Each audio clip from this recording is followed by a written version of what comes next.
Good morning, everyone. I thank Dr. Rajiv Sugumaran, Chairman Scientific Committee, KSOS. I also thank Dr. K. Mahadevan, our Chief Instructor. I'll be talking about IOL implantation and wound closure in small incision cataract surgery.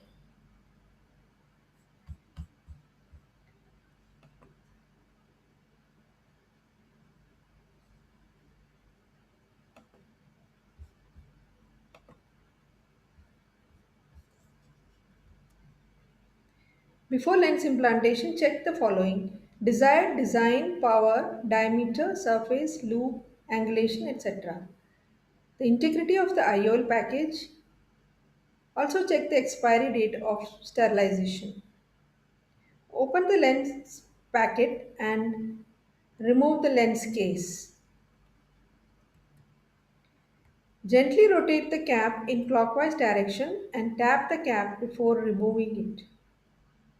Make sure the lens is intact and not defective. Check whether anterior chamber depth is adequate. Whether section is adequate for insertion of intraocular lens. Integrity of the posterior capsule has to be checked. Ion placement can be done under viscoelastics or under continuous irrigation or under an air bubble. Inject viscoelastic to inflate the capsular bag. Also put some viscoelastic on the intraocular lens and the haptics. Hold the lens haptic near the edge. Slide it into the anterior chamber, aiming to go into the capsular bag by slightly tilting the upper edge of the lens. With the help, inject more visco into the anterior chamber to deepen it.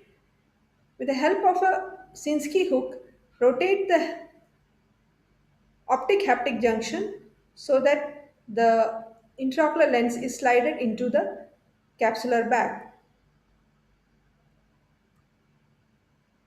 Another method of inserting the trailing haptic is by holding the haptic with the help of a forceps and move it into the 3 o'clock position by folding the haptic over the optic.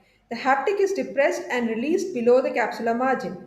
This is more suitable for a multi-piece IOL.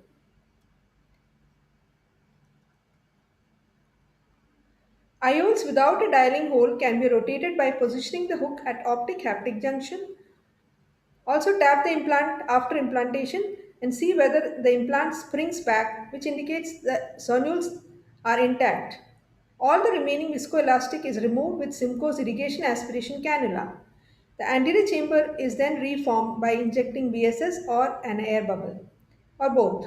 This air bubble gets absorbed within 24 to 48 hours. Now, checking the wound integrity, press the globe with a cotton swab to see whether any wound leak is there.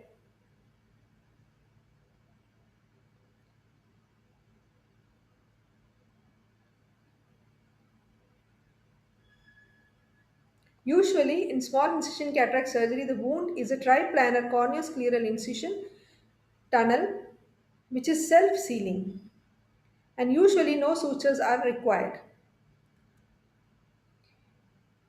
Suture if needed, no ego problem. If wound leak is there, it is advisable to put a suture with 10-0 nylon.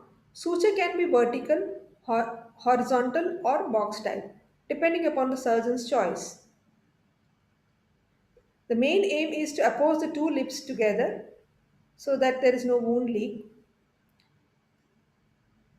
A horizontal suture gives a better apposition and also less astigmatism. The knot, the ends of the sutures are cut short near the knot.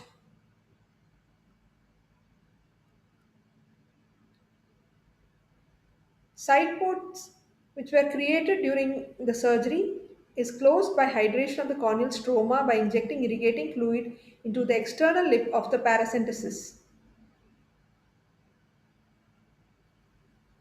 This creates a edema and that usually disappears within a few hours. Dry the wound and remove the superior rectus suture if applied.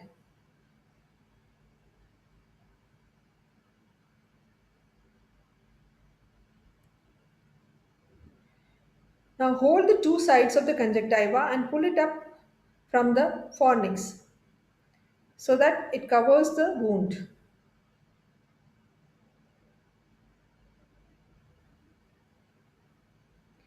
The wound is dried and cauterize the conjunctiva in a zip manner to lessen the foreign body sensation during the post-op period. Can cauterize in both sides if needed.